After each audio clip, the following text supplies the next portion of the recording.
Hey guys, what's up? So we've finally made some Freya highlights to showcase her new skin, the Beach Sweetheart, as well as her new skill effects and animation. Now, we'll also talk about some basic guides when using Freya. And first off guys, we need to be aware that some Freya users, even me, has a bad habit of being a bit too aggressive with her jump. I mean, who can blame them, right? Freya is freaking strong. She can stand her ground against any enemies when it comes to one-on-one fights. However, Freya is really weak against disabling skills. Freya's greatest skill is her second skill, which enhances the attack speed of 3 basic attacks within 5 seconds.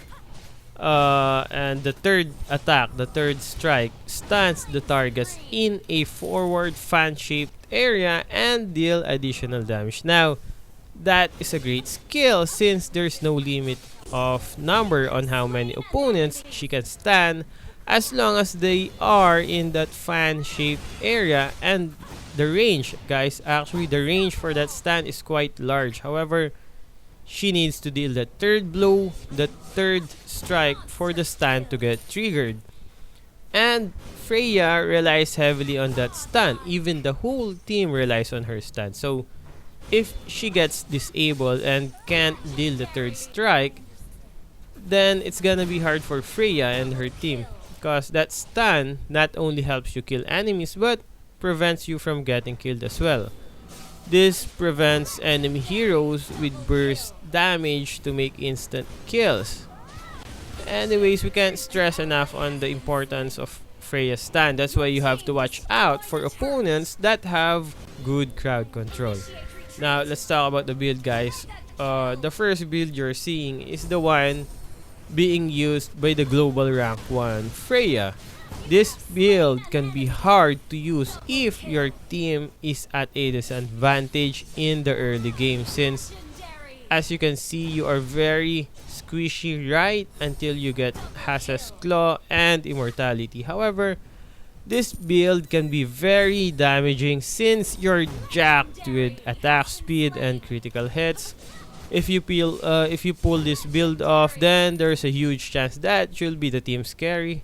Also, with this build, do try to always target the marksman or the mage of the opponent's team, since they will be your worst enemies, guys, if you have this build. Since you are squishy but you have insane damage. But this build can be good for those who are aggressive in the early games.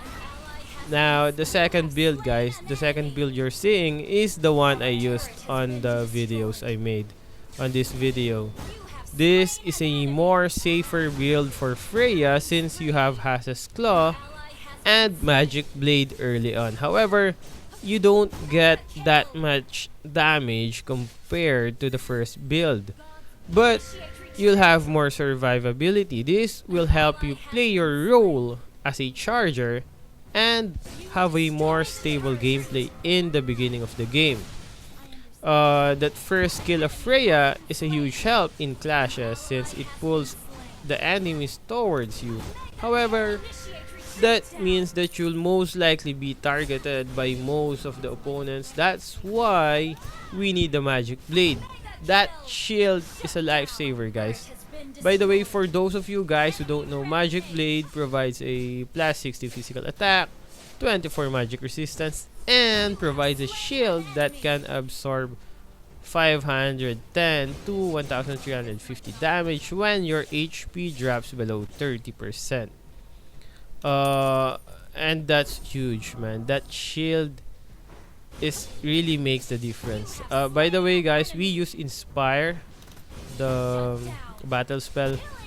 We use Inspire to help us deal that third strike a lot faster for her second skill, and it also helps with Freya's passive skill. Now, both of the build has different gameplays, guys. The first one is a fast killer, whilst the second one is more of a team player. You can choose which one you prefer based on how you play Freya, because Different build means different gameplays. Now, on the next video, guys, we'll try to make a tanky Freya, and let's see how that works out. That's it, guys. Thanks.